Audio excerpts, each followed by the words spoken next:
शब्द कीर्ति वचनो। भ शब्द कीर्ति द्योतक है। कीर्ति,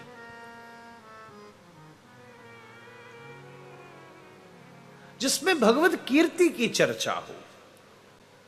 कीर्ति के लिए स्तुति चाहिए, कीर्ति से स्तुति पैदा होती है।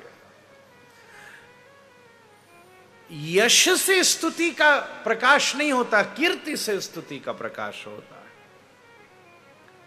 श्रीमद् भागवत भगवत कीर्ति का उद्घाटन करती है, और कीर्ति का प्रकाश सदा चरित्र से होता है।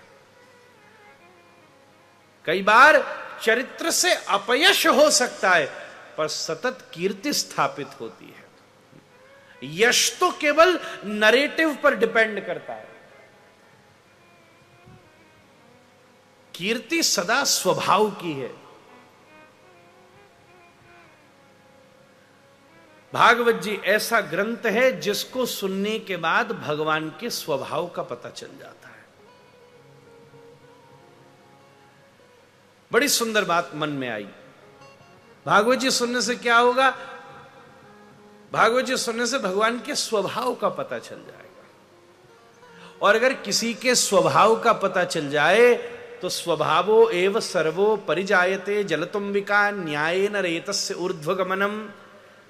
इस खोपड़ी से भी ऊपर अगर कुछ होता है तो व्यक्ति का स्वभाव होता है, और अगर कभी किसी का स्वभाव पता चल जाए तो द्रोह नहीं होता। बड़ा अच्छा समझ तो बैठ जाता है। जैसे सर्प का स्वभाव है कि वो दंशन करेगा, और अगर सांप किसी को काट ले तो कभी सर्प को दोष नहीं दिया जाएगा, पैर रखने वाले को डांटा जाएगा। अंधेरे में तू बिना लाइट के क्यों गया भैया वहां?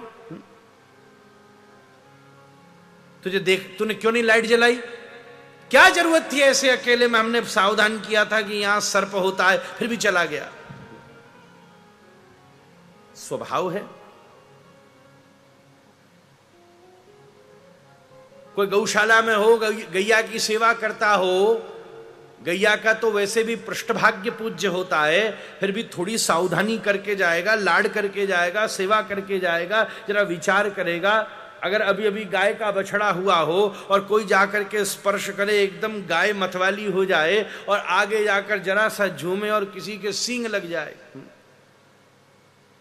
भैया ठाकुर जी ने उसकी रक्षा के लिए, पोषण के लिए अगर दुग्ध दिया है तो रक्षण के लिए श्रृंगी भी दी हैं। उसके स्वभाव का अगर बोध हो गया तो पीड़ा नहीं होगी। अरे हमारी से ही भूल हो गई, हमने ध्यान नहीं रखा इसलिए सींग लग गया।